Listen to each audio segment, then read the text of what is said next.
ఒక రిఫరెన్స్తో సోషల్ మీడియాలో టీవీల్లో కనబడుతున్న ఈ స్వస్థత వరముల అలజడి యొక్క ఆంతర్యం ఏంటి, దాని అర్థం ఏంటి? ఎందుకంటే వరములు ఉన్నాయి సంఘంలో, ప్రతి ఒక్కరికి ఒక మోటివేషనల్ గిఫ్ట్ ఇవ్వబడుతుందని 2 hours మనం జర్నీ చేస్తాం. వెనకే తమరుకుంటూ వచ్చే ప్రశ్న ఏంటంటే, అంటే వాటిని మీరు సపోర్ట్ చేస్తున్నారా? వేటిని బయట ఏం చేస్తున్నారంటే, ఒక ఆయనకట వెంట్రుకలు తెల్లగా అయిపోతున్నాయట, వాటిని నల్లగా అవ్వాలంటే ఆ స్వస్థత శాలకు వెళ్ళాలట. మరి దాన్ని బైబిల్తో ఏ విధంగా కొలవాలి? నెక్స్ట్, మరొక ఆయనకి తల ఊడిపోయిందట. మీ తలకాయ మీద తల రావాలనుకుంటున్నారా? అయితే ఈ శాలను సంప్రదించండి అన్నారు. అది కూడా స్వస్థత వరముగా సొసైటీలో చలామణి అయిపోతుంది సంఘంలో. ఇంకా ఏమన్నా చెప్పండి? ఉద్యోగాలు లేక బాధపడుతున్నారా? 7 వారాలు రండి అని. ఒక విషయం మీరు గుర్తుపెట్టుకోండి, అర్థం కాకపోవడం ప్రమాదమే, అర్థమైనప్పుడు బోధిస్తున్నప్పుడు అర్థం చేసుకోకుండా వ్యవహరించడం కూడా ప్రమాదమే. టోటల్గా మీకు అర్థం కావాల్సింది ఏంటంటే, ఈ ఆధ్యాత్మిక జీవిత ప్రయాణంలో నిర్లక్ష్యం చాలా ప్రమాదం. ఎందుకు వస్తారు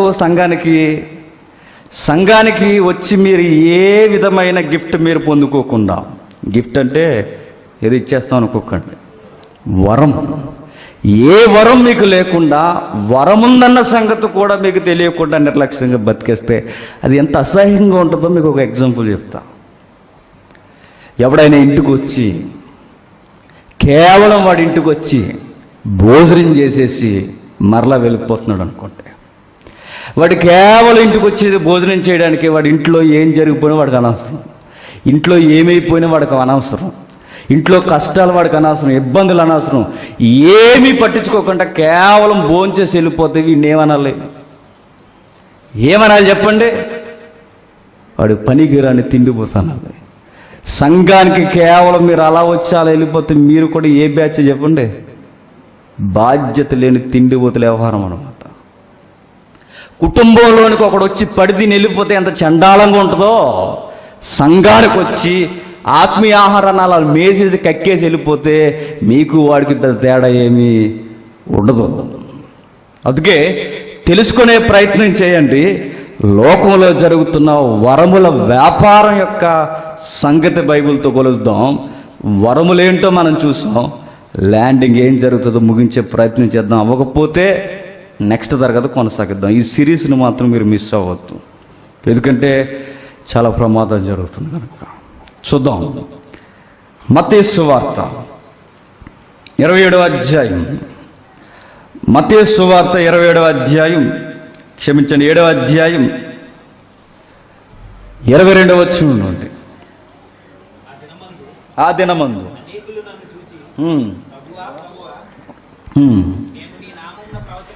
నీ నామమును మేము ప్రవశింపలేదా?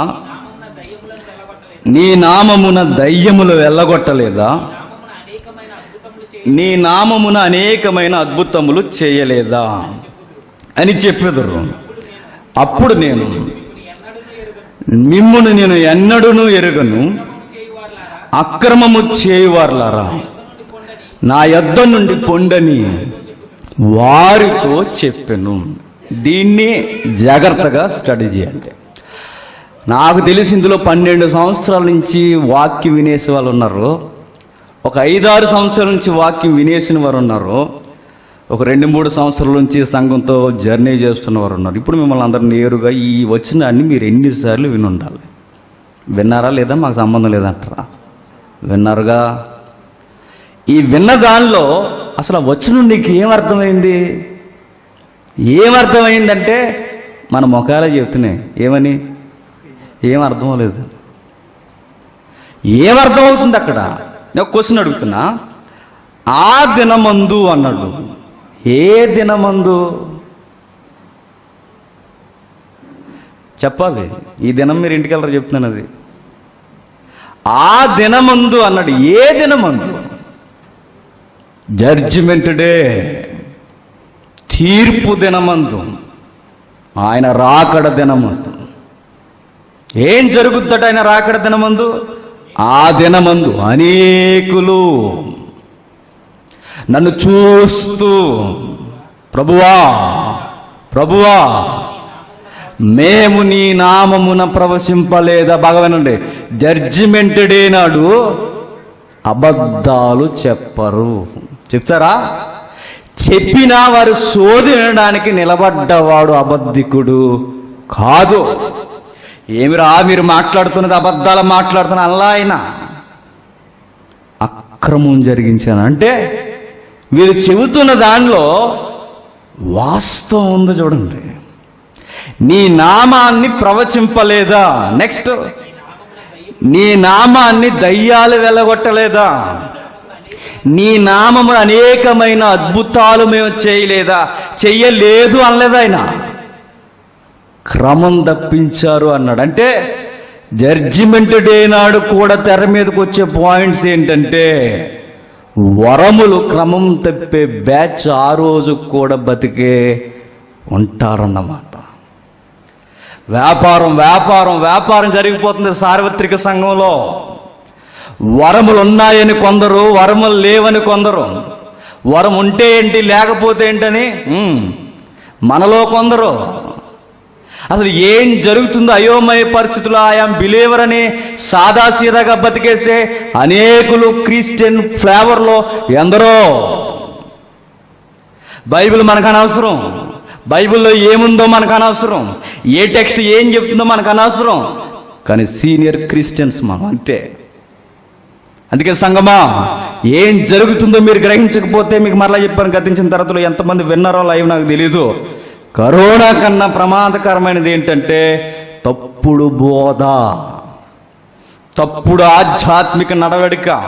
వీటన్నిటికన్నా ప్రమాదకరమైనది ఆ రోజు శిష్యులు ఒలీవ కొండ మీద కూర్చొని పర్సనల్గా 4 మీట్ అయ్యారు. ఆ రోజు ఆయన కూర్చొని మాట్లాడుతున్నప్పుడు ఆయన పర్సనల్గా మాట్లాడింది, సముద్రాలు లేచిపోతాయి, భూకంపాలు వచ్చేస్తాయి, మనుషుల మీదకి మనుషులు లేచిపోతారు, ఇవేమి ముందు చెప్పలా.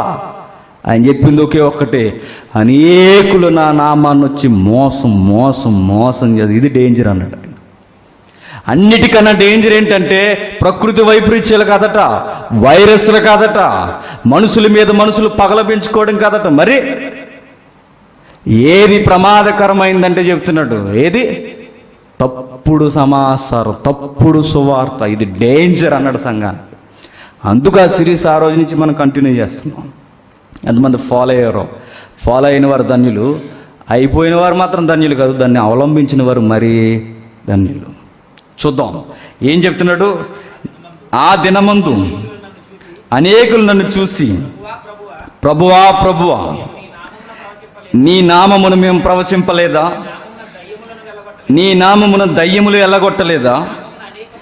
నీ నామమున అనేకమైన అద్భుతములు చెయ్యలేదా? చెయ్యలేదా? చెయ్యలేదా? చెయ్యలేదా? Question mark. చెయ్యలేదా? చెయ్యలేదు అనలేదు ఆయన. క్రమం తప్పించారు అన్నాడు ఆయన. మీరెవరో నేను ఎరుగునంటే మీ మొహం ఎప్పుడు చూడలేదని కాదు. ఒకవేళ అలా అనుంటే మీరు అక్రమం ఏ కొలమానంలో ఆయన కొలుస్తున్నాడు చెప్పండి అంటే ఎరిగిన వాడేనా? ఎరిగిన వాడే వారితో సహవాసం ఇష్టపడకపోవడమే, ఎరగకపోవడం. ఆయన మాట్లాడుతూ అంటున్నాడు, మీరు చాలా అక్రమం చేశారు. ఇప్పుడు సొసైటీలో మనకి ఏం కనబడుతుందంటే అక్రమ సంబంధమైన వ్యాపారం. గమ్మత్తు ఏంటంటే నిజానికన్నా ముందు ఎప్పుడు సొసైటీలోకి ఏది వేగంగా వస్తుందో చెప్పండి? అబద్ధం. ఇంకా మీకు మరలా చెప్తున్నాను, అబద్ధం ముందొచ్చి దాని ఆయుష్ పోసుకున్నది సీనియర్ అయిపోయినా నిజం ఆలస్యంగా వచ్చి అబద్ధాన్ని పిల్లగొడుతుంది. బెస్ట్ ఎగ్జాంపుల్ ఏంటి చెప్పనా? అబద్ధం ముందొచ్చిందా నిజం ముందొచ్చిందంటే ఇస్సాకు ముందు రాలేదు. ఎవడొచ్చాడు? ఇస్మాయిల్ ముందొచ్చేసాడు. వాగ్దాన ఫలమైన నిలువెత్తు సాక్షి ఇస్సాకు ముందు రాలేదు. మరి ఎవరొచ్చారు? ఇస్మాయిల్ వచ్చాడు. ఇస్మాయిల్ ఎందుకు వచ్చాడు? ఇస్మాయిల్ ఎందుకు వచ్చాడంటే ఎవరైతే గిఫ్ట్ పొందుకోవడానికి నిలబడ్డారో వారు కొంచెం చేసింది ఏంటంటే మానవతా విలువలు ఫాలో అయ్యారు. ఏం జరిగిందో మీకు తెలియాలి. ఈ గిఫ్ట్స్ ఏంటో ఎలజడేంటో మనకు తెలియాలంటే కొంచెం జాగ్రత్తగా ఓపికగా వినండి. ఎందుకంటే ఇవి బైబిల్ కాలేజెస్లో, బైబిల్ సెమినార్స్లో, బైబిల్ యూనివర్సిటీల్లో బోధిస్తారు. ఇవి అక్కడ కూడా అర్థం చేసుకోవాలంటే చాలా లక్షలు ఖర్చు పెట్టి నేర్చుకోవాలి. బై గాడ్ గ్రేస్ మ్యాప్లోనే సరిగ్గా కనబడి మన ఊర్లో ఇలాంటి మాటలన్నీ వినబడుతున్నాయంటే మనం ధన్యజీవులను జాగ్రత్త. ఏమని మనం ఇక్కడ జాగ్రత్తగా ధ్యానిస్తే, అబద్ధం ముందొచ్చి ఆ రోజు వారికి కళ్ళ ముందు కనబడుతుంది. ఎవరు అబద్ధం? ఇస్మాయిల్. ఇస్మాయిల్ ఎట్లా వచ్చాడు? కొంచెం టూకీగా చూడండి.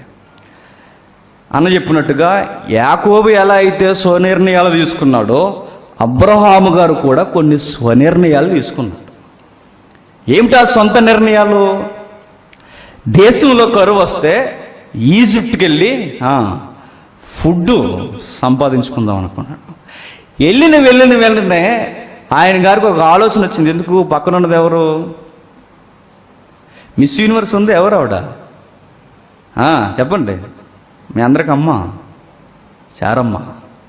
పక్కన ఆవిడ ఉన్నప్పుడు ఆయనకు భయం వేసింది. ఎంత భయం అంటే తన అందమే తన ప్రాణాలు తీసేంత భయం. అంటే ఏ లెవెల్లో ఉంటుందో ఆలోచించండి. సజెషన్ ఇచ్చాడు. ఏమనంటే, ఇదిగో అమ్మాయి, నువ్వేం చేస్తావంటే మా అన్నయ్య అని చెప్పు అన్నాడు. మన ఇండియన్ లాంగ్వేజ్లో అయితే అయ్యో అది. ఆవిడ ఏముందో మనకు తెలియదు కానీ అందే. ఆవిడ చెప్పిందో లేదో మనకు అక్కడ లేదు కానీ పబ్లిసిటీ మాత్రం వెళ్ళిపోయింది. అన్నయ్య చెల్లెళ్ళు వెళ్ళిపోయిన తర్వాత చెల్లి కాదు ఆయనకి వైఫ్ అని తెలిసిన తర్వాత సింహాసనం మీద ఉన్నాడు కంగారు అయిపోయాడు. ఎలా చేసేవేటయ్యా? ఏమనుకున్నావు? నీ సంసార జీవితంలో నేను వస్తే నా సంసార జీవితం లేచిపోతుంది. అందుకే నేను చేసింది ఏంటంటే, నీకు కొన్ని గిఫ్ట్లు ఇస్తాను, తీసుకుని నువ్వు వెళ్ళిపో అన్నాడు. కొన్ని గిఫ్ట్లు ఇచ్చిన తర్వాత ఆ గిఫ్ట్లో ఒక గిఫ్టే మీకు చెప్పాను చాలాసార్లు. ఎవరు? ఆగర్ని తీసుకుని వచ్చినప్పుడు శారమ్మ చేసింది చూడండి. ఎలా ట్రాక్ తెప్పుతుంది. ఎప్పుడు మీరు ఒరిజినల్కి నకలు ఎలా జోడి అవుద్ది, ఒరిజినల్కి జిరాక్స్లు ఎలా వస్తాయి, ఒక ట్రూత్ ఉన్నప్పుడు ఫేక్ ఎలా డిజైన్ చేయబడుతుందో మనకు తెలియాలంటే మనం తీసుకునే తప్పుడు నిర్ణయాలు కొన్ని మనం మొట్టుకెళ్ళేస్తాయి. మనకి ఏం జరుగుతుందో చూడండి. శారమ్మ చేసింది ఏంటంటే, ఆ గిఫ్ట్లు వచ్చిన తర్వాత ఐగుప్తి నుంచి వచ్చేయడమే కాదు, ఐగుప్తి ఆచారాలు కూడా తెచ్చుకుంది. ఎవరు? శారమ్మ. ఏం ఆచారాలు తెచ్చుకుంది? వారి సంస్కృతిలో లేనిది, వ్యాఖ్యానకర్తలు ఇస్ట్రే చెప్తున్నది, వాళ్ళ సంస్కృతిలో లేనిది ఈజిప్ట్లో పాతుకుపోయింది. ఏంటంటే సరోగసి అంటే అద్దె గర్భం. అంటే దాసి ద్వారా పిల్లలు కానొచ్చని ఈ పద్ధతి ఈవిడ ఎక్కడి నుంచి తెచ్చింది? ఐగుప్తిలో చూసి తెచ్చుకుంది. డేంజర్ జోన్ ఏంటంటే, క్రైస్తవం అయిపోయినా కానీ లోకపు గిలి మనకు సావదు. మనకి మీరు కావాలంటే గమనించండి. ఎంత చెప్పండి, ఆచారాల జోలికి పోకండ్రా అంటే మాత్రం పోతారు. గమ్మత్తు ఏంటంటే, ఎలాగ సందర్భం వస్తుంది కనుక చెప్తా. విచారకరమైన వ్యాఖ్యానాలు ఏంటంటే, ఇశ్రాయేలు వ్యవహరించినట్లుగానే వ్యవహరిస్తున్నారు. ఇశ్రాయేలు ఏం చేశారు చెప్పనా? వారు యెహోవా అన్న నామకరణం బాగానండి. క్రైస్తవులు కూడా ఎట్లా తయారయ్యారంటే, మరలా చెప్తున్నాను, ఇది అన్నిసార్లు డిస్కస్ చేయడం వేస్ట్, టైం వేస్ట్. ఆచార సాంప్రదాయాలు వదులుకోలేక రాజీ పడిపోయి కొత్త డెఫినేషన్లు ఇస్తున్నారు. ఈ చెత్త డెఫినేషన్లు ఆల్రెడీ ఇశ్రాయేలు పాటించినవే. ఏం చేశారు? పెళ్ళిళ్ళలో కానీ మన కార్యక్రమాల్లో కానీ మీరు చూడండి, విగ్రహ సంబంధమైన ఆచారాలు మనం మానుకుంటున్నాం. బైబిల్ చెప్తున్నాను, బైబిల్ ఏ విషయం మీద ఎక్కువ సీరియస్ అయిపోద్దంటే విగ్రహ సంబంధమైన విషయాల మీద ఎక్కువ ఫైర్ అయిపోతుంది. ఎందుకు? దేవుని యొక్క ఇమేజ్ని దేనికో ఆపాదిస్తుంది. చాలా భయంకరమైన పాపం అది, భయంకరమైనది. దేవుడి ఇమేజ్ నువ్వే, నీ ఇమేజ్ పట్టుకెళ్ళి దేనికో ఆపాదిస్తే, విగ్రహానికి ఆపాదించిన దాని ఆచార సాంప్రదాయాలు ఆ కర్మకాండలకు ఆపాదించిన అది భయంకరమైన పాపం అవుతుంది. రాజీ పడిపోయి ఇశ్రాయేలు కూడా చూడండి, సీనాయి పర్వతం మీదకి మోసే గారు వెళ్ళిపోయారు కదా. ఇప్పుడు కదలేండి, అప్పుడు ఇప్పుడు ఇక్కడ నుండి లెక్క పెట్టుకుంటే ఒక 4,000 సంవత్సరాల క్రితం సీనాయి పర్వతం మీదకి ఆయన వెళ్ళాడు మోసే గారు. వెళ్ళొచ్చే సమయానికి మరొక సోల్జర్ ఉన్నాడు, ఎవరైనా నమ్మకమైన సైనికులు లాంటి వాడు యెహోషువ, ఆయన కింద ఉన్నాడు, ఆయన పైన ఉన్నాడు. మిగిలిన వర్గం ఇశ్రాయేలీయులు, వారికి నాయకుడిగా అటు ఇటు వ్యవహరించి మళ్ళంటాడు ఎవరు? అహరోను. వీళ్ళందరూ కలిసి చేసింది ఏంటంటే, యెహోవా మమ్మల్ని ఐగుప్తు నుంచి విడిపించాడు, ఐగుప్తు నుంచి మమ్మల్ని విడిపించాడు, very good very good very good అనుకుంటూ యెహోవా మమ్మల్ని విడిపించాడు, మా ముందు యెహోవా నడవాలని వాళ్ళు చేసింది ఏంటి? యెహోవాని ఏం చేశారు? రోమపత్రిక చాలాసార్లు చదివాం. రోమపత్రిక కానీ కీర్తనలు కానీ గడ్డి మేయి ఎద్దు రూపముగా యెహోవాను మార్చిరి. వారి మనసులో ఉన్నది అని చెప్పండి, బాగా చెప్పాలి. చెంప చెల్లుమని పోయే సంస్కృతి ఇది చెప్తున్నా. మరలా మరలా క్రైస్తవ్యానికి ఇశ్రాయేలు చేసిన తప్పులే చేస్తున్నారు, మరలా చేస్తున్నారు. వాళ్ళ మనసులో ఎవరిని పెట్టుకున్నారు చెప్పండి? యెహోవానే పెట్టుకున్నారు. బయట ఏం పెట్టుకున్నారు? దూడను పెట్టుకున్నారు. ఇది తప్ప అండి? మా మనసులో యెహోవా ఉన్నాడు, దూడకు దండం పెడితే ఏంటంటే మా మనసులో మాత్రం ఎవరున్నారు? ఇది సబవా? ఇది సబవా చెప్పండి? బయటికి వెళ్ళట, విగ్రహం ముందు నిలబడి విగ్రహానికి దండం పెడతాడట, కానీ మనసులో మాత్రం యేసుక్రీస్తున్నాడంటే నేనేమనాలి? అసలు అర్థమవుతుంది? అసలు విగ్రహం ముందే నిలబడి దాని దండం, మరి ఈ దిక్కుమాలను తెలియదేట్లు బైబిల్లోని భక్తులు లేక వీళ్ళకి వచ్చేసినాయి అండి. కనీసం సెన్స్ ఉండాలిగా. సెన్స్ లేకపోతే ఏమవుతుంది చెప్పనా? న్యూ సెన్స్ అవుతుంది. న్యూ సెన్స్ కూడా మితిమీరిపోయింది అనుకోండి, నాన్ సెన్స్ అవుతుంది. వేస్ట్, ఇక టైం వేస్ట్ కార్యక్రమం. ఆచార సాంప్రదాయాలు వేరు, బాగా గుర్తుపెట్టుకోండి. సంస్కృతి వేరు, విగ్రహాచారాలు వేరు. వాడి గురించి ఒకరోజు మాట్లాడతానని చెప్తున్నా, ఒకరోజు దీని గురించి ప్రత్యేకించి తరగతి మాట్లాడాలి. మాకేమైనా బాధ? అవి చేసుకుంటే మా మావిడాకులు ఏమైనా పోతాయా? మా ఇంట్లో బియ్యం ఏమైనా జరిగిపోతాయా? ఎవరికి బాధ చెప్పండి? దేవునికి విరుద్ధమైనవి చేయడం సబబు కాదు. ఇంకా విచిత్రం ఏంటో చెప్పండి, మనసులో దేవుని పెట్టుకున్నాం, పోయి వాడు చెప్పాడు నెబుకద్నెజరు కానీ మిగిలిన వాడు ఎవడైనా వెళ్ళిపోయి మనసులో మాత్రం యెహోవా ఉన్నాడు, ఎదరు మాత్రం దండం పెడతాం, మా మనసులో ఉన్నది ఆయన అంటే సబవా చెప్పండి? కుదరదు. కొన్ని ఉంటాయి. శారమ్మ చేసిన పొరపాటు కూడా ఏంటంటే, యెహోవా ఆజ్ఞ ఫలము మేము అనుభవిస్తాం అన్నట్టుగానే కొన్ని తెచ్చుకుంది. ఐగుప్తి ఆచారాలు, ఐగుప్తి పద్ధతులు తెచ్చుకుని ఏం చేస్తుంది చెప్పండి? అవలంబించింది, దెబ్బతినేసింది. నిజానికి ముందు అబద్ధం వచ్చింది, అబద్ధం చెలరేగిపోయింది. ఈరోజు బాగా వినండి, ఒరిజినల్ గిఫ్ట్స్ ఉన్నాయి, ఆత్మ సంబంధమైన వరములు, నిజమైన వరములు ఉన్నాయి. అలాగే దానికి నకలు కూడా సంఘంలో ఏమవుతున్నాయి? చలామణి అయిపోతున్నాయి. మీరు బాగా అబ్జర్వ్ చేయండి. ఏమి జరుగుద్దంటే, గిఫ్ట్ ఇచ్చినప్పుడు సహజంగా మనసుకు ఉండే దరిద్రపు లక్షణం ఏంటంటే అతిశయం వస్తుంది. ఏమొస్తుంది? అతిశయం. ఫర్ ఎగ్జాంపుల్, నేను ప్రార్థన చేసినప్పుడు ఎవరికైనా స్వస్థత కలిగింది అనుకోండి, వెంటనే నాలో వచ్చే అతిశయం ఏంటంటే, నేను ప్రార్థన చేస్తే స్వస్థత కలుగుతుంది కనుక వెంటనే నేను ఓపెన్ చేసి దుకాణం కూడా చెప్పండి, స్వస్థతశాల. అది స్వస్థతశాలలో నేను వాటికి ఎగ్నెస్ట్ కాదు, క్రమం తప్పితే బైబిల్కే వ్యతిరేకం అని చెప్తున్నాను. స్వస్థత నాకు ఎందుకు దేవుడు వరం ఇచ్చాడంటే, నేను పోయి వ్యాపారం పెట్టడానికి కాదు. గుర్తుపెట్టుకోండి, సంఘంలో దేవుడికి ఒకడు ప్రార్థన చేస్తే ఆ విజ్ఞాపన గుణం ఒకడికి ఇచ్చినప్పుడు ఆ విజ్ఞాపన దేవుని సన్నిధికి చేరి దానికి కార్యం జరిగే ఒక కార్యరూపం కనబడితే నీకెందుకు అది ఇచ్చాడు? సంఘంలో బలహీనులైన వారిని, దిక్కులేని వారిని, ఏ ఆశకి నోచుకొని వారి పక్షాన్ని విజ్ఞాపనం చేస్తావని దేవుడు నీకు ఇస్తే, నీకు ఇచ్చిన గిఫ్ట్ నువ్వు ఎక్కడ పెడుతున్నావు? మార్కెట్లో పెట్టి దానికి ఒక బోర్డు పెట్టి దాన్ని ఏం చేస్తున్నావు చెప్పండి? అంతేకా మన ఏరియాలో కొన్ని ఉన్నాయి, తడిపేస్తారు అంతే, గొడవ లేకుండా. ఇక చూసారుగా, ఇంటర్ చదువుతున్నప్పుడు ఆ ఏరియా నుంచి వస్తున్నప్పుడు బస్సులు ఎక్కేవారండి. క్రిస్టియన్స్ అని చెప్పుకోవడానికి ఎంత బహిరంగ అవమానం చెప్పండి. ఎక్కడుంది బైబిల్ అసలు అలాంటిది? తడిపి పడేశారు. ఎక్కడనుందా? దాని పేరు అభిషేకం. అభిషేకానికి అర్థాలు ఏంటి? అర్థాలు బైబిల్ అర్థాలు వేరు. ఈ అభిషేకం ఏంటి? ఇది ఆ అభిషేకం, అది నేను ముంచేసే అభిషేకం. అది తడిపేయడమేక. అందులో ఏం కలుగుతున్నారు తెలుదో? ఒకప్పుడు చిన్నప్పుడు డైవిజన్లు టేబుల్ మీద అవి పెట్టేవారు. ఏంటవి? ఆయిల్ బాటిల్స్ చిన్న చిన్నవి పెట్టేవారు. స్టైల్ పెరిగిపోయి ఇంకా ఆయిల్ బాటిల్ అది ఏం లేదు ఇక్కడ, మొత్తానికి స్టైలిష్ సంఘాలు అయిపోయినాయి అన్ని గొడవ లేకుండా. అలాని పెట్టమని అంటలా.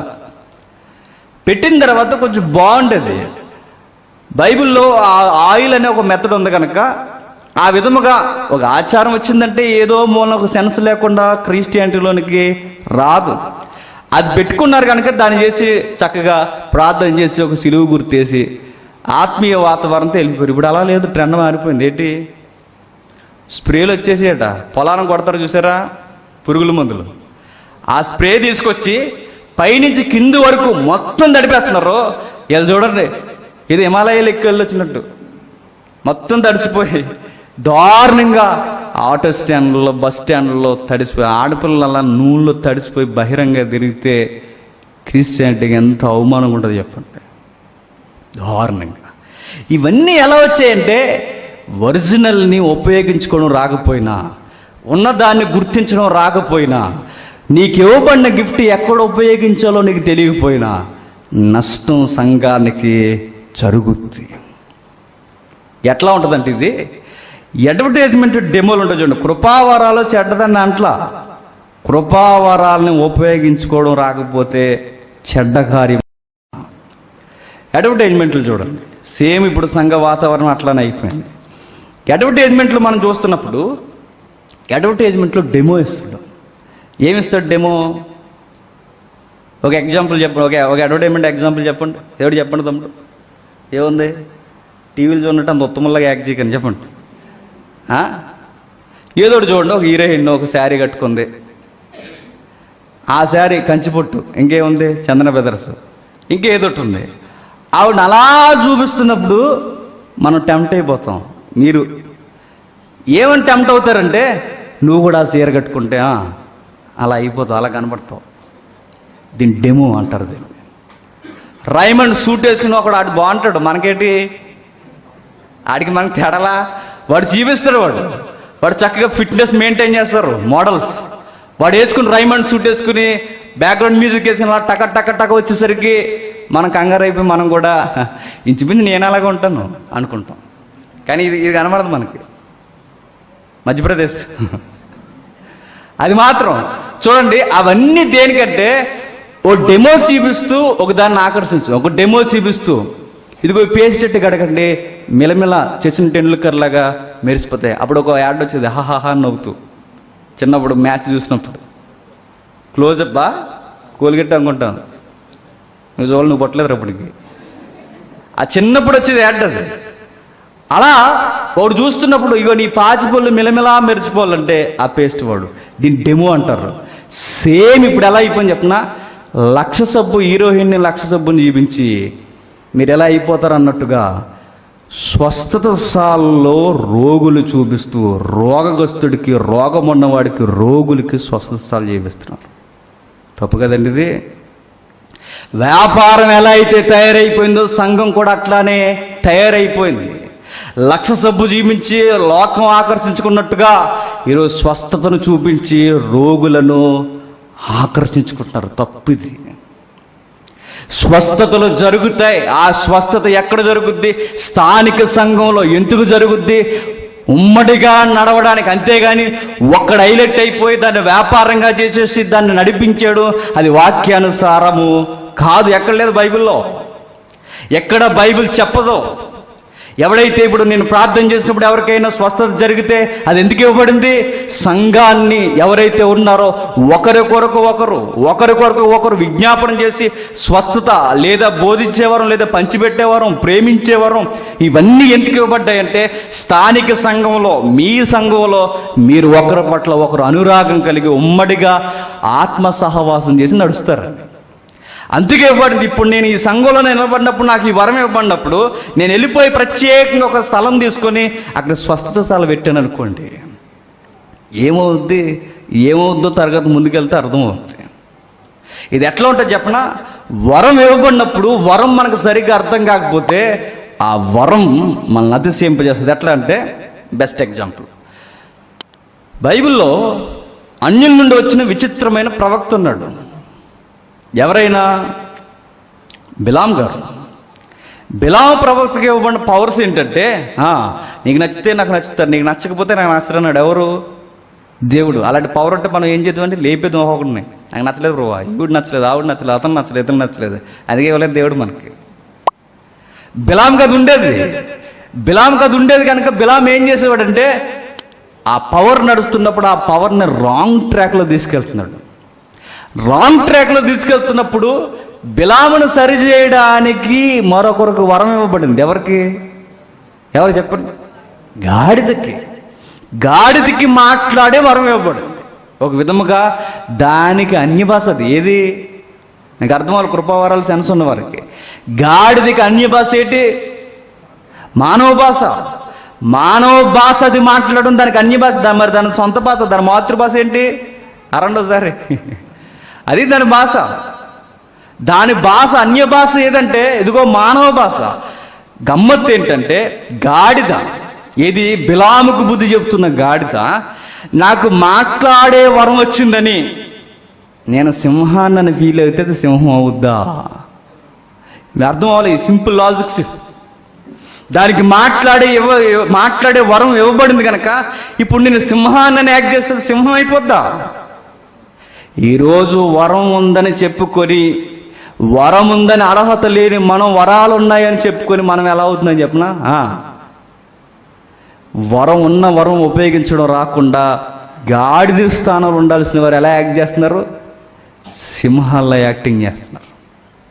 ఇది తప్పుడు విధానం. కృపావరాలు లేవని బైబిల్ చెప్పట్లేదు. కృపావరాలు ఉన్నాయి. అవి ఎందుకున్నాయంటే స్థానిక సంఘం మరింతగా బలపడడానికి, అంతేకాని అది వ్యాపారాలు చేయడానికి కాదు.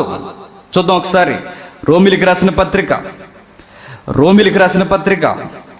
11వ అధ్యాయం. త్వరగా రోమిలికి రాసిన పత్రిక 11వ అధ్యాయం 19వ వచనం నుండి ఏం జరుగుద్దో చూడండి. ప్రమాదం. అందుకు నేను అంటుకట్టబడి నిమిత్తము నీవు చెప్పుదు మంచిది, నీవైతే విశ్వాసమును బట్టి నిలిచి ఉన్నావు. గర్వింపక భయపడము. ఏం చెప్తున్నాడు చెప్పండి. ఇక్కడ రోమపత్రిక ఇద్దరితో మాట్లాడతాడు ప్రధానంగా. ఎవరితో? క్రైస్తవులతో, మిళితమైపోయిన ఇశ్రాయేలుతో. ఇద్దరితో మాట్లాడుతుంటాడు. ఇద్దరితో మాట్లాడుతున్నప్పుడు ఇద్దరిని ఎండగడతాడు. అందుకే ధర్మశాస్త్రం తెర మీదకి వస్తుంది, అన్యుల ప్రస్తావన కూడా తెర మీదకి వస్తుంది. అది రోమపత్రిక బ్యాక్గ్రౌండ్. మీరు గమనించండి. అన్య జనాంగం అంటే లోకంలో నుండి క్రైస్తవులు అయిపోయిన వారు, లోకంలో నుండి దేవుని పౌరుషత్వంలోకి వచ్చిన వారు. వీరట పూర్వపు పౌరుషత్వం కలిగిన వారి మీద అతిశయిస్తున్నట్టు. ఎవరు పూర్వపు పౌరుషత్వం కలిగిన వారు? ఇశ్రాయేలీయులు. ఇశ్రాయేలు మీద గర్విస్తున్నారట. అసలు మీకున్న గర్వం ఏంటి? మీకు వరం ఏమేపడింది? కృపచేత రక్షింపబడ్డారు. కృపచేత మీరు రక్షింపబడినప్పుడు మీరు కృపచేత రక్షింపబడ్డారని మీరు తగినట్టుగా వ్యవహరించకుండా వీళ్ళు చేస్తున్నది ఏంటి? ఉన్న స్థితిని మర్చిపోయి వారిని చూసి వాళ్ళకన్నా మేము బెటర్ అని వాతలేసుకొని వాళ్ళని తక్కువ చేస్తూ అతి చేస్తున్నారు. అంటే ఇది ఎట్లా ఉందంటే స్వరం ఇచ్చారని గాడిద ఎలా యాక్ట్ చేస్తుంది? సింహంలా యాక్టింగ్ చేస్తున్నట్టు ఉంది. ఇది సబబు కాదంటుంది బైబిల్. ఎప్పుడు మీరు గుర్తుపెట్టుకోండి, పవర్ అనేది మనిషిని ఏం చేస్తుంది చెప్పండి? పాడు చేస్తుంది. హిట్లరు ఒకప్పుడు వాడు సామాన్యమైన జవాను. వాడు స్టార్టింగ్లో ఒక సామాన్యమైన సైనికుడు ఇన్ని లక్షల మందిని ఎట్లా చంపగలిగాడు? పవర్. రాజకీయ నాయకులు, అందరు కాదు కొందరు రాజకీయ నాయకులు దొమ్మర కార్యక్రమాలు చేయడానికి కారణం ఏంటి చెప్పండి? పవర్ ఉంటే ఏమవుద్ది అంటే చెప్పండి, నాశనం అయిపోద్ది సరిగ్గా ఉపయోగించడం రాకపోతే. ఓ ఫ్యామిలీని తీసుకోండి. తల్లిలా ఉంటేనే ఆ ఫ్యామిలీ బాగుంటుంది, తండ్రిలా ఉంటేనే ఆ ఫ్యామిలీ బాగుంటుంది. ఏమాత్రమే ఓవర్ ఎగ్జాక్ట్మెంట్ ఎక్కువైపోయింది అనుకోండి, ఫ్యామిలీ ఏమవుద్ది? నాశనం అయిపోద్ది. ఇల్లు కాస్త ఊరెక్కుతుంది. ఎగ్జాంపుల్కి ఈరోజు ట్రెండ్ ఎలా ఉందంటే, మీరు సంపాదించండి, మేము సంపాదిస్తాం. ఎవరు? మన ఇంటి ఇళ్ళాలు. మీరు సంపాదించండి, మీకు 10 రూపాయలతో నేను 10 రూపాయలు అనుకుంటే మనం మురిసిపోయాక 10 రూపాయలు కాదు, తర్వాత 1,00,000 రూపాయలు అప్పు అయిపోతున్న సంగతి మనకు అర్థమవుతుంది. ఏం జరుగుద్ది? మీరు సంపాదించి ఇంటికి కూడా నేనేం చేస్తాను, నేను కూడా ఏదో ఒక పని చేస్తాను. గమనించండి, సంపాదించడం నేర్చుకుని చివరికి ఏమైపోతారు చెప్పండి? సంపాదన అనే పవర్ మీద పడిపోయి కుటుంబాన్ని అతలాకుతలం చేసే పవర్ ఏం చేద్దంటే మనిషిని నాశనం చేసేస్తుంది. ఆ తర్వాత ఏమవుద్ది? ఇదిగో నేను ఎంత ఎరగదీసా, మీరు ఎంత ఎరగదీశారు, అప్పుడు లెక్కలు వేసుకుంటారు. నువ్వేం చేసావు, నేనేం చేసాం. వచ్చిన డబ్బు అనే పవర్ వీళ్ళకి ఏం చేస్తుంది చెప్పండి? చిచ్చి కదగా గ్యాస్ స్టవ్ వెలిగించి ఆ మధ్యలో కూర్చోబెట్టేస్తే ఎలా ఉంటుందో అలా అయిపోద్ది. మనిషిని పవర్స్ అనేది ఏం చేస్తుందంటే పాడు చేస్తుంది. స్వస్థత వరం జరిగినప్పుడు స్వస్థత వరం సరిగ్గా ఉపయోగించకపోతే, ఇవ్వబడిన వరం సరిగ్గా ఉపయోగించకపోతే ఏమవుద్దో రోమపత్రిక చెప్తుంది, చదువుతాం ఒకసారి. రోమిలికి రాసిన పత్రిక 11వ అధ్యాయం 19వ వచనం నుండి, అందుకు నేను అంటగట్టబడి నిమిత్తము కొమ్మలు విరిచివేయబడినవని నువ్వు చెప్పుదువు, మంచిది. వారు అవిశ్వాసమును బట్టి విరిచివేయబడిరి, నీవైతే విశ్వాసమును బట్టి నిలిచి ఉన్నావు. గర్వింపక భయపడుము. దేవుడు స్వాభావికమైన కొమ్మలను విడిచిపెట్టని ఎడల నిన్నును విడిచిపెట్టడు. కాబట్టి దేవుని అనుగ్రహమును కాఠిన్యమును, అనగా పడిపోయిన వారి మీద కాఠిన్యమును నీవు నిలిచి ఉన్న ఎడల నీ మీద ఉన్న దేవుని అనుగ్రహము చూడుము. అట్లు నిలవని ఎడల నీవును నరిగివేయబడదు. అర్థం అవ్వాలి మీకు. ఇవ్వబడిన కృపావరం, ఇవ్వబడిన కృపావరం సరిగ్గా ఉపయోగించకపోతే దాన్ని బట్టి అతిశయించి అడ్డగోలు వ్యాపారాలు చేసినా ఏమవుద్దట? నరికి వేయబడుతుంది. స్వస్థత అనే కార్యక్రమం నువ్వు ప్రార్థన చేసినప్పుడు స్థానిక సంఘంలో జరిగింది. దీన్ని పట్టుకెళ్ళి వ్యాపారం చేసేస్తా అంటే ఏమవుద్ది? నరికి వేయబడుతుందట. ఇవ్వబడిన వరానికి తగ్గట్టుగా మనం వ్యవహరించకపోతే ఉన్న పోస్ట్ ఊడిపోద్దట. నేను ఎప్పుడు చెప్పే మాట మీరు గుర్తుపెట్టుకోండి. ఎప్పుడు చెప్పే మాట, నేను లేకపోతే ఎలా చేస్తాను, నేను లేకపోతే ఎలా చేస్తాను, నువ్వు లేకపోతే చాలా బాగా చేస్తారు. అది సంగతి. ఇక ఎప్పుడు చెప్పే మాట అది. నేను లేకపోతే ఎలా జరుగుతుంది, నేను ఫీల్ అయ్యాను అనుకోండి, నేను లేకపోయినా బాగానే జరుగుద్ది. గుర్తుపెట్టుకోండి, ఉన్న వరాన్ని మనం సరిగ్గా ఉపయోగించకపోతే బైబిల్ ఒక మాట ఉంది, ఉన్నవాడు సరిగ్గా ఉపయోగించుకుంటే వాడికి మరీ ఇవ్వబడుతుంది. ఉన్నదాన్ని సరిగ్గా ఉపయోగించకపోతే ఉన్నది కూడా తీసివేయబడుతుంది. నీకు సంఘంలో నీకు పంచిపెట్టే వరం నీకు ఇవ్వబడితే ఏం దాచుకోకుండా నీ ఇంటి వారికి పక్కన వచ్చిన వారికి కూడా సమానంగా నీవు వడ్డించి ప్రేమ గల వరం నీకు ఉన్నప్పుడు దేవుడు నేను ఉపయోగించుకుంటాడు. మీ ఇంటి వరకు వచ్చినప్పుడు 4 ముక్కలు ఎక్కువేసి పక్కోడికి సాంబార్తో సరిపెడుతున్నావు అంటే చెప్పు, నీకు ఆ గంజి నీళ్ళు సాంబార్ కూడా దొరకకుండా ఒక రోజు అయిపోతుంది. ఏం జరుగుద్ది చెప్పండి? ప్రేమించేవాడు నీకు ప్రేమించకుండా, అరే నేను చూడలేకపోతున్నాడు రా, ఇంత బాగా వాడు తినకపోయినా పక్కోడికి ఎలా పెట్టగలుగుతున్నాడు? ఆ వరం దేవుడిచ్చాడు ఎవరికి? ఆ వ్యక్తికి.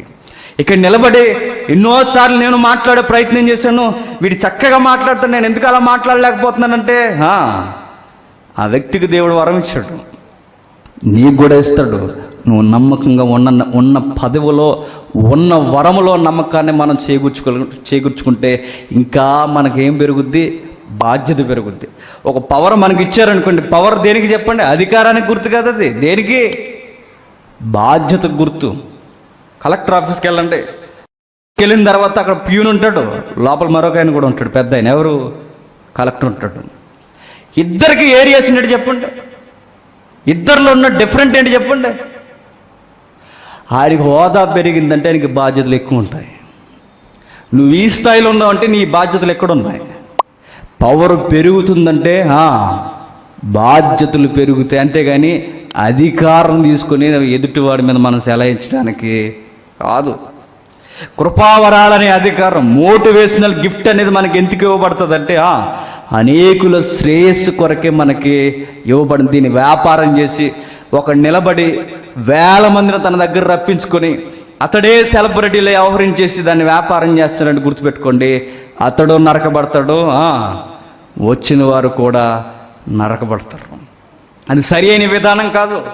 ఎందుకు మనకు వరాలు ఇస్తాడు? ఎందుకు ఇప్పుడు పరిశుద్ధాత్ముడు ఈ తరంలో కూడా మనకు వరముల చేత మోటివేషనల్ గిఫ్ట్ ఇచ్చి మనల్ని ఎందుకు మోటివేట్ చేస్తాడంటే, అది పనిచేస్తున్నప్పుడు ఆయన సహవాసంలో మనం ఉంటాం. నాకు ఏ వరం లేదంటే వరం లేనివాడు విశ్వాసే కాదు.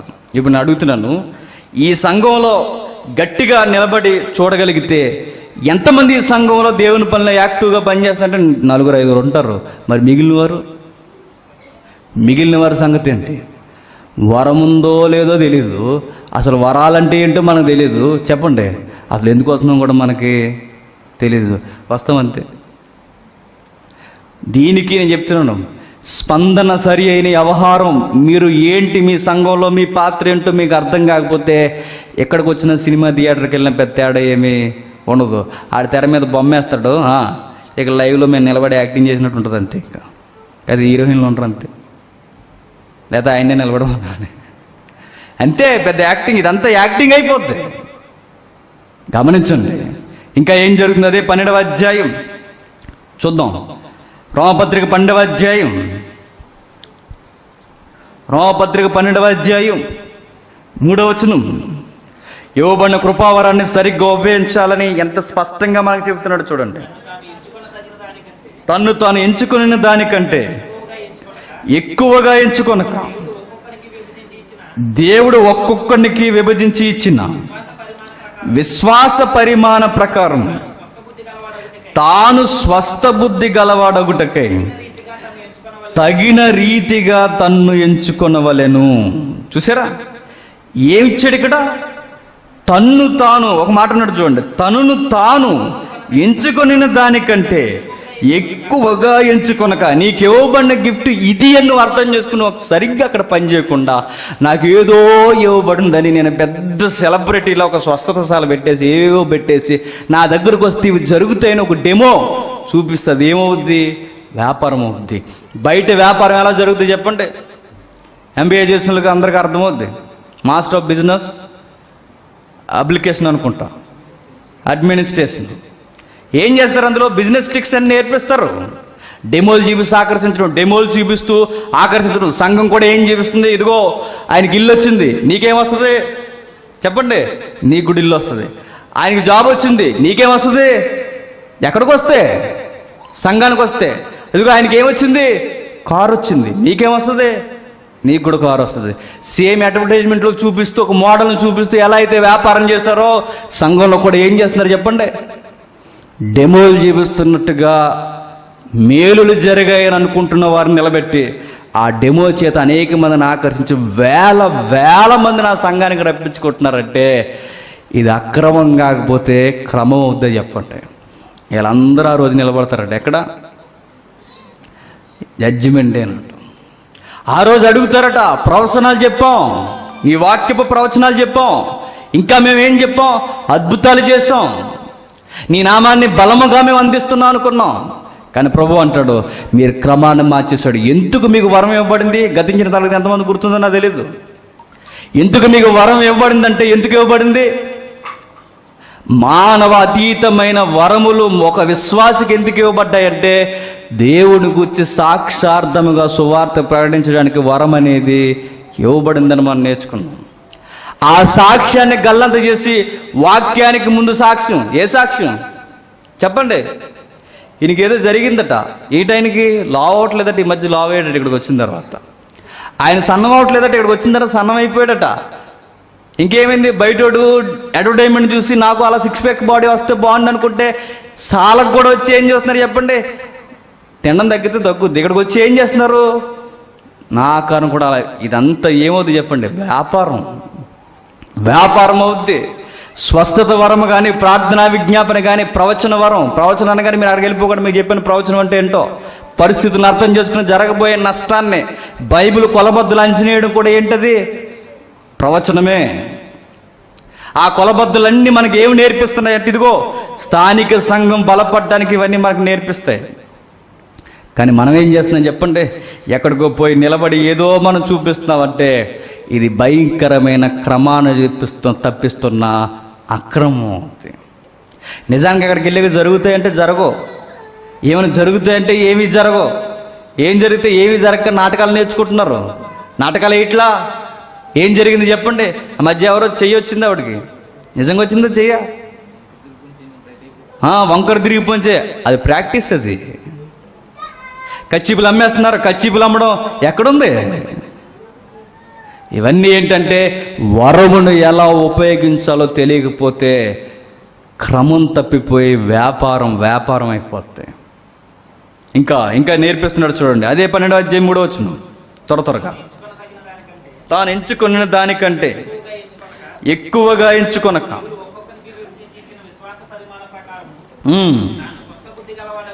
తాను స్వస్థ బుద్ధి గలవాడగుటకై తగిన రీతిగా తను ఎంచుకొనవలనని నాకు అనుగ్రహింపబడిన కృపను బట్టి మీలో ఉన్న ప్రతి వానితో చెప్పిన, అక్కడ ఎంత క్లారిటీ ఉందో చూడండి.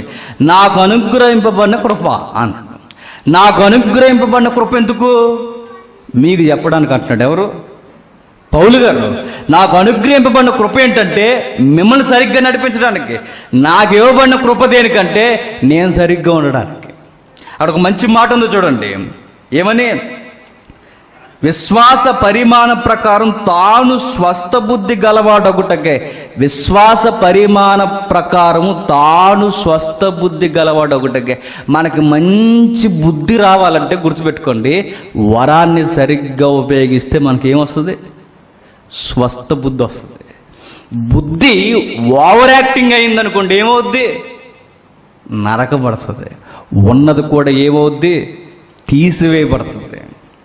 మనం నేర్చుకోవాల్సింది ఏంటంటే ఇవ్వబడిన వరం నాకు బ్లెస్ చేయడమే కాదు, నాకు ఇవ్వబడిన బ్లెస్సింగ్ ఇతరులను కూడా ఏమవుద్ది?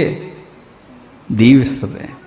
అంటే మనకి ఏమి నేర్పిస్తుందో చూడండి. నాకు బోధించే వరం మీకు చెప్తుందా? నాకు బోధించే వరం దేవుడు ఇచ్చాడంటే బోధ చూసుకుని యూట్యూబ్లో మెసేజ్ చూసుకుని మురిసిపోవడానికి కాదు. ఎంతమంది చూశారు? ఎన్ని కామెంట్లు వచ్చి ఇదో గొడవ ఎక్కువైపోయింది ఈ మధ్యకాలంలో. ఇది కాదు, దీనికోసం కాదు. ఎంతమంది చూశారు? ఎన్ని కామెంట్లు? ఇది కాదు. నాకు బోధించే వరం దేనికి ఇచ్చాడంటే మిమ్మల్ని సరి చేయడానికి, మిమ్మల్ని నడిపించడానికి నాకు ఆ వరం ఇచ్చాడు. ఈ బోధ నాకు మంచి బుద్ధి నేర్పిస్తుంది, మీకు స్వస్థ బుద్ధి, మంచి బుద్ధి నేర్పిస్తుంది. ఇది వరాన్ని ఇలా ఉపయోగించాలి. ఈ ట్రాక్ తప్పితే ఏమవుద్దంటే ఊహించిన పరిణామాలకు దారితీస్తుంది. సామెతల్లో ఒక ఎగ్జాంపుల్ వాడాడు ఆయన, పోలికలో. ఏమో చూద్దాం ఒకసారి. సామెతల గ్రంథం, త్వరగా సామెతల గ్రంథం 25వ అధ్యాయం. సామెతల గ్రంథం 25వ అధ్యాయం. సామెతల గ్రంథం 25వ అధ్యాయం 16వ వచనం. తేనె కనుగొంటివా? తగినంత మట్టుకే త్రాగుము, అధికముగా త్రాగిన ఎడల కక్కివేయుదువేమో. ఇక్కడ దాని అర్థం ఏంటి చెప్పండి? తేనుంది కదని ఇష్టానుసారంగా తాగేస్తే ఏమవుద్ది? పైనుంచి కింద నుంచి వచ్చేద్ది. అంతే కదా. ఏంటి తిన్నప్పుడు వెళ్ళడమో ఏదో ఒకటి జరగాలిగా. ఉంది కదా తేనె నా దగ్గర, ఇష్టానుసారంగా వాడేస్తే ఏమవుద్ది? నష్టం జరిగిపోద్ది. మనకు ఒక గిఫ్ట్ ఇచ్చినప్పుడు దాన్ని విపరీతంగా వాడితే ఏమవుద్ది? నష్టం జరుగుద్ది అన్నట్టు. మరలా చదువుదాం ఒకసారి. తేనె కనుగొంటివా? తగినంత మట్టుకే త్రాగుము, అధికముగా త్రాగిన ఎడల కక్కిదివేయుదువేమో. అధికముగా ఇవ్వబడిన దానికన్నా ఎక్కువగా ఎంచుకుంటా. అంటే అది ఎట్లా? గాడిదలో ఉండకుండా సింహంలా ఫీల్ అయితే ఏమవుద్ది? కక్కేడమో నరికి వేయబడమో ఏదో ఒకటి జరుగుద్ది. మరొక మాట ఉంది. ప్రసంగి గ్రంథం 7వ అధ్యాయం. ప్రసంగి గ్రంథం 7వ అధ్యాయం 15వ వచనం. ప్రసంగి గ్రంథం 7వ అధ్యాయం 15వ వచనం. వ్యర్థ సంచార కాలములో నేను వీటన్నిటినీ చూసితిని, నీతిని అనుసరించి నశించిన నీతిమంతుల కలరు, దుర్మార్గులయుండియు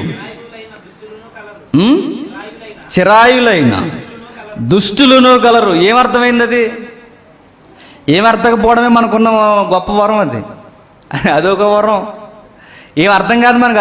అదేం వరం? అది సాధారణ వరం. అది ఇంత స్పష్టంగా వాక్యం చెప్పిన నీ ముఖం అలా పెట్టావంటే ఇంక నిన్నేమనాలి? సాతానించాడు వరం, నీకు అర్థం కాని వరం. ఆ వరం ఏంటి చెప్పిన? మనోనేత్రాలు మూయబడే వరం అది. ఆడు మూసేస్తాడు ఆ వరం. ఆడి బిడ్డలుగా ఉండి మనం తెగ మురిసిపోతాం. నాకేం అర్థం అవ్వట్లేదు. ఇలా తింగర వరాలు పొందుకోక అర్థం చేసుకునే వివేచన వరం కూడా ఉంది బైబిల్లో. అర్థం చేసుకునే వరం ఉంది బైబిల్లో.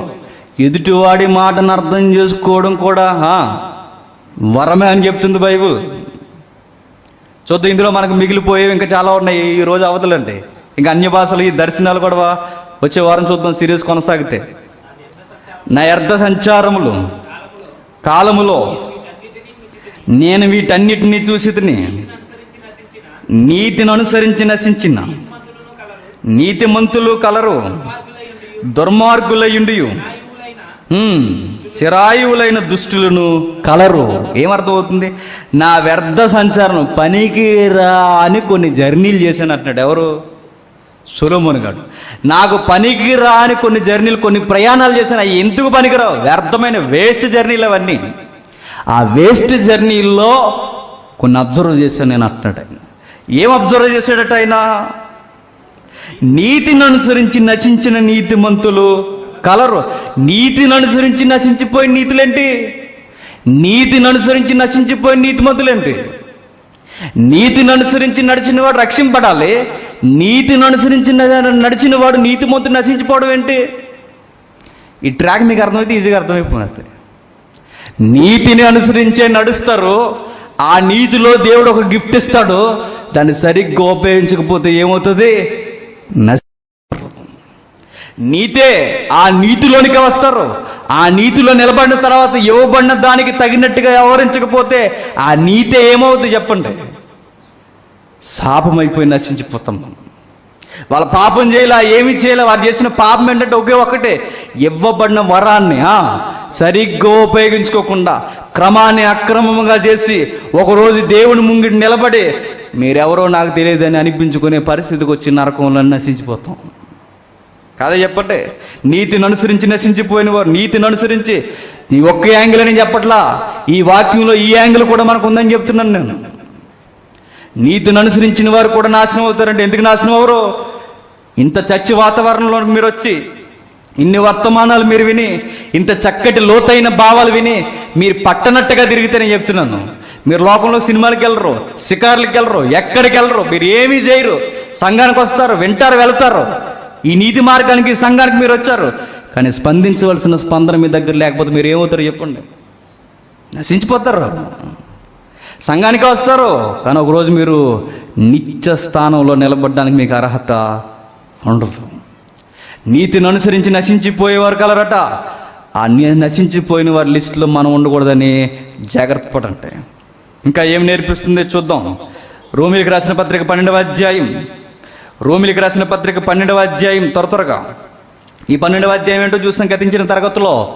కృపావరాలు ఎలా ఉపయోగించాలి, ఎవరెవరు ఎలా వ్యవహరించాలి, నిలబడిన వాడు తన్ను తాను ఎంచుకొనక. ఎందుకు కృపావరం ఇవ్వబడిందంటే ఒకరి కొరకు ఒకరు, అంటే నాకు ఇవ్వబడిన వరం ఇతరుల కొరకే, నన్ను రక్షించడానికి, ఇతరులను కూడా రక్షించడానికి. ఇందుకు కృపావరం ఇవ్వబడింది. ఈ 12వ అధ్యాయంలో అనేక మార్లు చదివిస్తున్న ఒక మాట ఉంది మనకి. ఆ మాట మనం అర్థం చేసుకోవాలి. చూద్దాం 12వ అధ్యాయం 1వ వచనం. పరిశుద్ధమును దేవునికి అనుకూలమైన సజీవ యాగముగా మీ శరీరములను ఆయనకు సమర్పించుకోండి. ఏమర్థమైంది? కాబట్టి సహోదరులారంటే ఎవరు సహోదరులు? సంఘం. కాబట్టి సహోదరులారా, మీరు సజీవ యాగముగా మీ శరీరాలను ఆయనకి సమర్పించుకుంటే అంటే ఎట్లా సమర్పించుకుంటారు? నీకివ్వబడిన గిఫ్ట్ ఏదైతే ఉందో ఆ గిఫ్ట్ నువ్వు ఉపయోగించడంలో సజీవ యాగం అయిపోవాలి పక్కడు వరకు. మీకు అర్థమైందో లేదో? ఈ 12వ అధ్యాయం మనకి ఏమి నేర్పిస్తుంది చెప్పండి? సంఘం ఎలా వ్యవహరించాలని నేర్పిస్తుంది. సంఘంలో విశ్వాసకి ఇవ్వబడిన వరాన్ని ఎలా ఇవ్వాలని నేర్పిస్తుంది. ఆ వరాన్ని ఎలా ఉపయోగించాలని నేర్పిస్తుంది. ఆ వరాన్ని ఉపయోగిస్తున్నప్పుడు నువ్వేమైపోవాలంటే ఇతరుల కొరకు యాగం అయిపోవాలి. ఇదే సజీవ యాగం. నువ్వు సంఘం కొరకు యాగమయ్యా కనీసం చెమటెక్కిందా మనకి? ఏం చేశారు చెప్పండి? దేవునికి యుక్తమైనది, ప్రీతికరమైన సేవ ఏంటంటే మీరు అరిగిపోవడం. నీకు ఇవ్వబడిన గిఫ్ట్ ఇదిగో. తమ్ముడు ఉన్నాడు ఎగ్జాంపుల్కి, వాడికి ఇవ్వబడిన గిఫ్ట్, వాడు మోతాదుకి మించి పనిచేస్తున్నాడు దేవుని కొరకు. వాడు కంప్యూటర్ రాదు, ఏమీ రాదు, కానీ నేర్చుకున్నాడు, వాడు వరాన్ని సరిగ్గా ఉపయోగిస్తున్నాడు, బోధిస్తాడు, రేపొద్దున ఇంకొకడు వస్తాడు, ఇంకొక వరాన్ని ఉపయోగిస్తూ చక్కగా నడుస్తారు. వారి బాధ్యతను వాళ్ళు వ్యవహరించడానికే ఈ పని చేయడంలో, నేను బోధించే వరం నాకు ఇవ్వబడితే నేను దీంట్లోనే యజ్ఞయాగం అయిపోవాలి, నేను ఇంటికే బోధించి బోధించి బోధించి బోధించి ఒకరోజు బోధిస్తూనే నేను చచ్చిపోవడానికి, యాగం అయిపోవడానికి నాకు దేవుడు ఈ వరం అనేది ఇచ్చాడు. మీ వరాలు ఏమున్నాయి? సజీవ యాగముగా దేవుడికి సమర్పించుకోవడం, సేవ చేయడం అంటే నీకు ఇవ్వబడిన గిఫ్ట్ని ఉపయోగిస్తూ పరిచర్య చేస్తూ చచ్చిపోవాలి. కింగ్ జేమ్స్ వెర్షన్లో, పాత కింగ్ జేమ్స్ వెర్షన్ బైబిల్లో ఏమనుంటుంది చెప్పనా? వరములకు ఇచ్చిన అక్కడ డెఫినేషన్ ఏంటంటే అర్థం మినిస్ట్రీ, దానికి మరొక పదం పరిచర్య అన్నాడు కూడా. పరిచర్యను సరిగ్గా ఉపయోగించుకోవాలట. పరిచర్యను సరిగ్గా ఉపయోగించడం వరం. 16వ వచనంలో, అదే 12వ అధ్యాయం 16వ వచనంలో, అదే 12వ అధ్యాయం 16వ వచనంలో, ఏడ్చువాడితో ఏడువుడి, ఒకడితో ఒకడు మనసు కలుగుడు. ఏంటట? ఏడ్చేవాడితో ఏం చేయాలట? సంఘానికి వచ్చింది దేనికి చెప్పండి? దేనికి? వాడికి బాధలు ఉన్నాయి, నేను హ్యాపీగా ఉన్నాను, వాడు సుఖంగా ఉంటే నేను బాధగా ఉన్నానని ఒకడినొకడు వేరియేషన్ చూపించుకోవడానికి కాదట. మరి ఎందుకు వచ్చాం? వాడు ఫీల్ అయితే నేను కూడా ఏం చేయాలి? ఫీలింగ్ రాకపోయినా ఫీల్ అవ్వడం కాదు, వాడు బాధను అర్థం చేసుకుని నువ్వు కూడా ఏం చేయాలట? బాధపడి వాడికి ఓదార్పునివ్వాలట. నిజంగా చూడండి, మంచి మోటివేషన్ ఏంటంటే, ఒకడు బాధపడుతున్నప్పుడు వాడితో కలిసి నువ్వు బాధపడు, వాడికి చాలా ధైర్యం వస్తుంది. వాడు బాధపడుతున్నప్పుడు నువ్వు ఎక్కులు నవ్వులు వాడు ఎదురుగా వెళ్ళి, ఎందుకురా నా జీవితం అనిపిస్తుంది. ఒకడు బాధపడుతున్నప్పుడు దగ్గరికి వెళ్ళి, ఏం కాదురా మౌనంగా అనండి, వాడితో పాటు నీకు ఇలా జరగకూడదురా అని వాడికి ఓదార్పునివ్వండి, వాడు ఖచ్చితంగా చాలా ధైర్యంగా ఉంటాడు. బైబిల్ సంఘం ఒకరికి ఏమి నేర్పిస్తుందో చూడండి, చదువుతాం. ఏడ్చేవారితో ఏడవండి, దొంగేడుపులు ఏడక చెప్పండి. నిజంగానే వాడి బాధను అర్థం చేసుకుంటే మనకి ఏమవుద్ది? మనకి ఏడుపు వస్తుంది.